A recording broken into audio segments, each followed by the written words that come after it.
За би болохоор яг энэ хуулийн төсөл чухал хууль бас одоо нийгмийн захиалгатай хууль тэр тусмаа салбарын одоо эмч ажилчдын зүгээс бас нэлээд бодит одоо амьдрал дээр энэ хуулийн хэрэг бодит амьдралаар нийцэж байгаа хэсэг нь бол гарсан.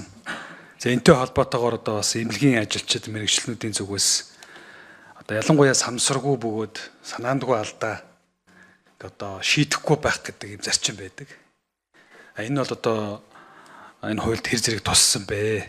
За нөгөө талаараа бол энэ эд эрхтэн одоо шилжүүлэхтэй холбоотой давхар хөндлөнгийн хяналтын асуудал бас чухал юм шиг байна. Өөрөөр хэлбэл тэр эд эрхтэн одоо авахаар хилцэж байгаа байдал, зөвшөөрөл авж байгаа байдлыг одоо магадгүй хүний эд эрхтэнтэй холбоотой асуудал учраас тэр нь нотлох баримттай аль алинд нь зөв ойлголт өгсөн. За үнийг одоо давхар одоо нэг талаар бол одоо гэр бүлд маш зөв ойлголт өгөх, өвчтөн зөв ойлголт өгөх. За энийг хийж гүйцэтгэж байгаа баг эмч эмнэлгийн ажилтнуудыг хүртэл эрсдлээс хамгаалах зорилгоор одоо ийм зүйлийг нь хууль тосгож өгсөн үү гэдэг ийм зүйлийг бол бас асуумаар байна. За мөн одоо манай эд эрхтэн шилжүүлэх одоо төвийнхмаас энд байж байгаа бах. Одоо манай Бачуулан эмчтэй холбоотойгоор энэ салбарынхан бол маш хэмжиг хандж байгаа юм байлээ.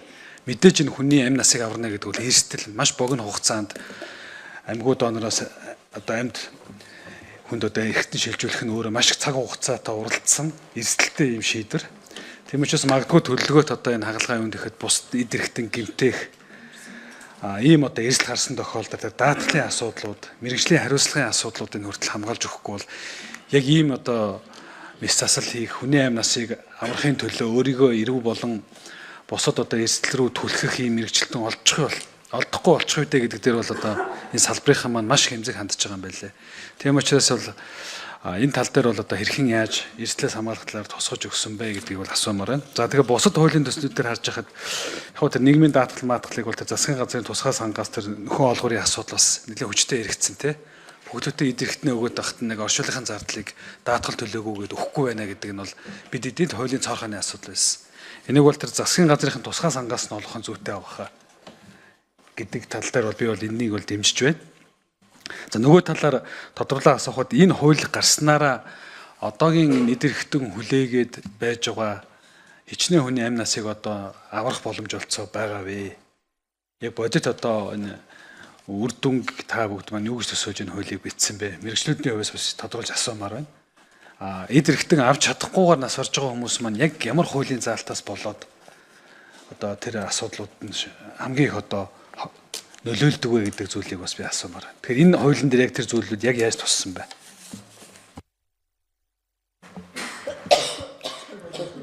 За баярлалаа. Ажлын хэсгээс хариулах уу? За Чимүрэн гишүүн хариулна уу?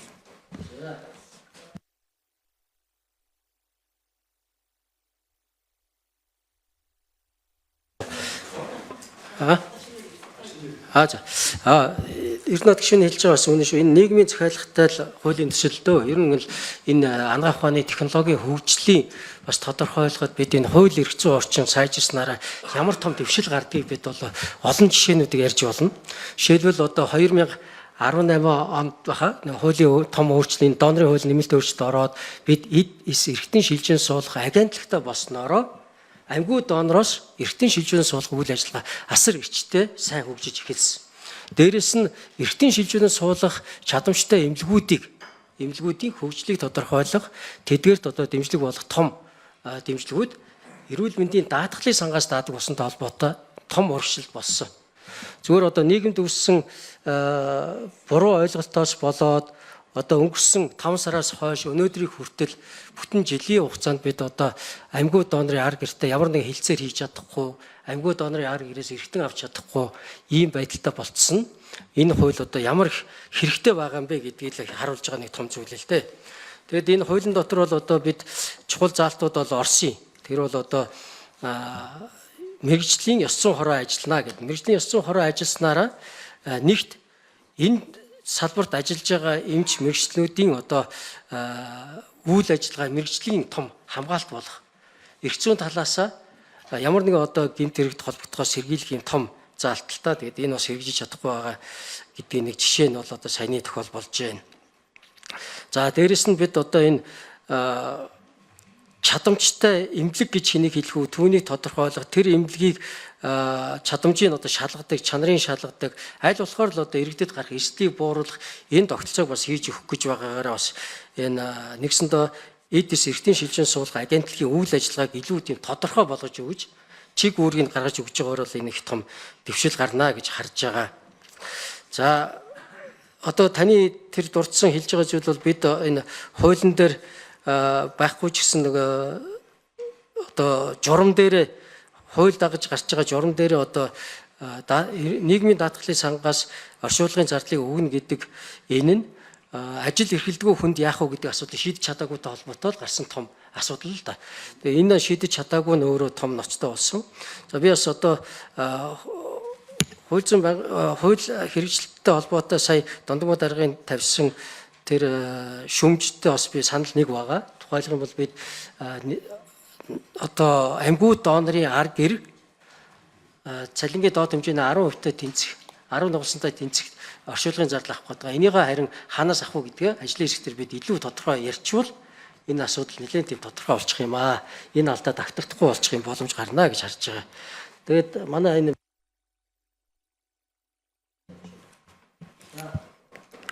За ажлын хэсгээс нэмээд гишүүний. За 1 номер албан тушаал нэрээ хэлээрэй.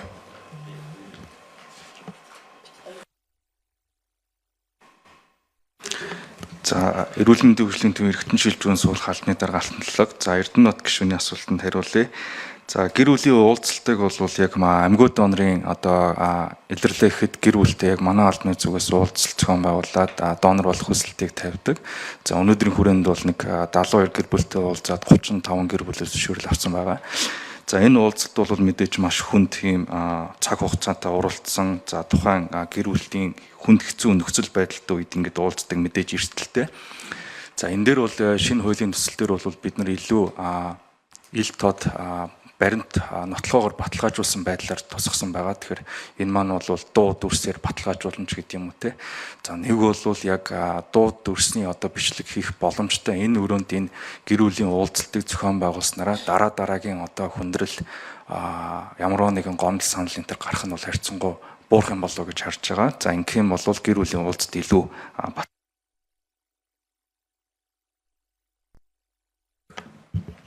За нэгдүгээр микрофон гүйцэгээд хариулна.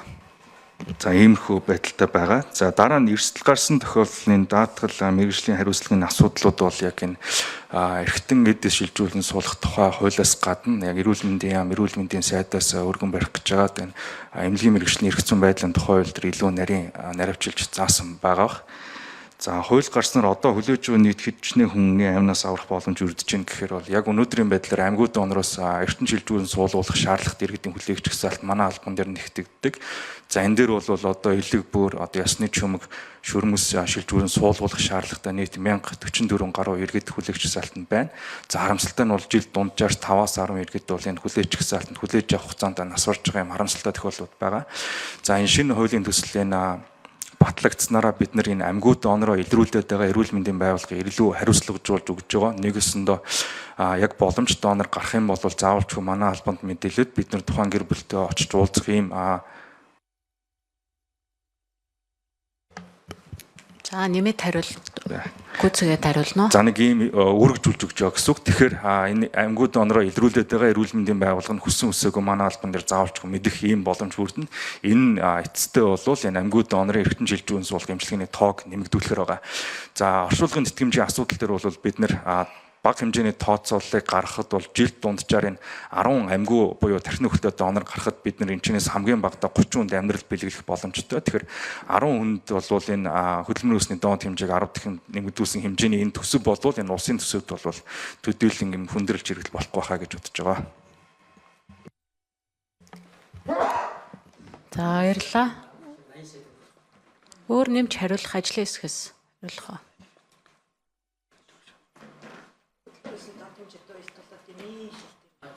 За 6 сэргэлийн эмчтэй элэг шилжүүлэн суулгах багийн ахлагч. За сэргэлийн эмч байна. Тэгээд ер нь бол эргэтэн шилжүүлэн суулгах одоо Хүлээлгийн жагсаалтанд жишээлбэл улсын 1-р төв эмнэлэгт нийтдээ цусны 4 бүлгээр 430 хүн хүлээгдэж байгаа. Тэгээд энэ одоо тархины өхөлтэй донор хүлээгээд одоо нас орсон хүний тоо бол одоогийн байдлаар 31 байна.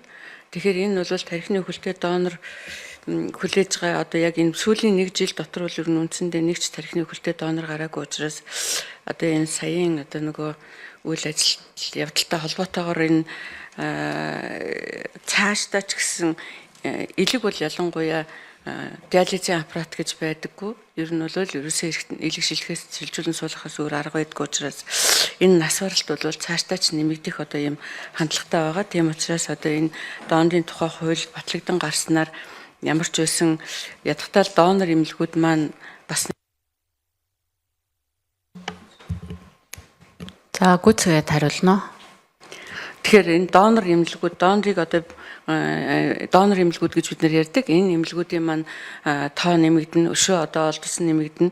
За өнөөдөр одоо нөгөө донор тархины өхөлтэй донор болох боломжит тийм тохиолдол бол их байгаа. Тийм учраас тэрнийхээ ядахтаа нэг 10% нь донор болгоод авчих боломж л энэ хууль гарснараа одоо нөхцөлдүүлэх байх л гэсэн ийм горилготой байгаа.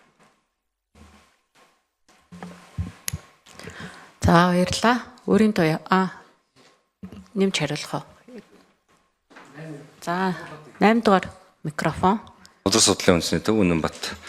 Энэ хууль бас дагаж гарснараа энэ хуулийг дагаж гаргах төрөө дүрм журмууд дээр бас нэлээдгүй бас анхаарлууд хандуулад одоо гол нь бас энэ донор болох гэсэн одоо ард иргэдийн дунд одоо хүслүүд байдаг өөрсдөө сайн дураар болох. Тэгээд тэрийг 21 наснаас одоо тэрийг сонгох эрхийг энэ хуулийн дагуу одоо оруулж гисэн байгаа. Тийм болохоор энэ бол одоо цаашид бас ингээд амьгуу донор буюу одоо тархины өхөлтэй донор гарлаа гэж үзэхэд заавал одоо эмнэлгийн ажилчдыг тэр ар гэрийнхэнтэй уулзалтуулж одоо хөвхөн өөрөө амьд ахуй наснда өөрөө донор болохоор сонголтоо хийж болно шүү дээ. Сонголтоо хийгээд болцоод яг тэр нөхцөл байдалд ухаангүй байгаа одоо тархи хөгжсөн байгаа үед бол ямар ч хариу урвал үзүүлэх боломжгүй байна. Тэр үед нь тэр хүний өмнөөс өөрөө хийдийг хүсэлтэй байсан ч ар гэрийнх нь үгүй гэдэг шийдвэр гаргаж байгаа тохиолдлууд байна. Гэтэл хөөхөн өөрөө бас татгалзах эрх бас энэ хуулийн дээр орсон байна. Тийм болохоор 21 нас хүрсэн хүн болгон заавал донор болно гэж байгаа юм биш. Өөрөө сонголтын эрх байна. Тэгэхээр сонгогдсон болохгүй гэд татгалзах эрх нэгэн сонгож бас эргээд нөхцөл үүсэж байгаа болохоор энэ бол өөрөө айгүй уян хатан хуулийн заалтуудаас орсон байна. Тэгэхээр хизээ нэгэн цаг татгалзлаа гэхэд хөөхөн өөрөө донор болохоос татгалцсан багт ар гэр нь тэр хүний хүчээр бас одоо энэ хүнийг бид нар донор болгоно гэж өмнөөс нь бас шийдвэр гаргахгүй нөгөө талд. Тийм болохоор энэ хууль өөрөө нэн дээр бас батлагдахад бидний зүгээс бас оруулж өгч байгаас саналууд ийм байгаа. Тэгэхээр бас хоёрдугаарт бас манай энэ яг одоо ажлын хэсгийн баг дээр бас одоо яг Нунгман даргын албанаас яг хуулийн мэдлэлтэй хүмүүс орж иж манай энэ үг үсэг энэ нэр томьёонууд дээр бас илүү наривчлан бас тусалцаа үзүүлвэл бид нар бас ажлын хэсгүүд илүү энэ дээр үр бүтээлтэй ажиллаж та бүхний цагаас ч гэсэндээ ирээдүйд бас бага хөндлөх юм болов уу гэж бодож байна. Яг нэг бол одоо энэ ажлын хэсэг дээр эрүүл мэндийн хөгжлийн төв дээр энэ эдис эргэтэн шилжүүлэн сулгахын салбар зөвлөлөөрөө хурдж байгаа энэ дотор ч дандаа эмнэлгийн ажилчтай. Тэгэхээр бид бүхэн дээр л үнэхээр мэрэгжлийн хуулийн зөвлөх тэр нэр томьёон дээр бол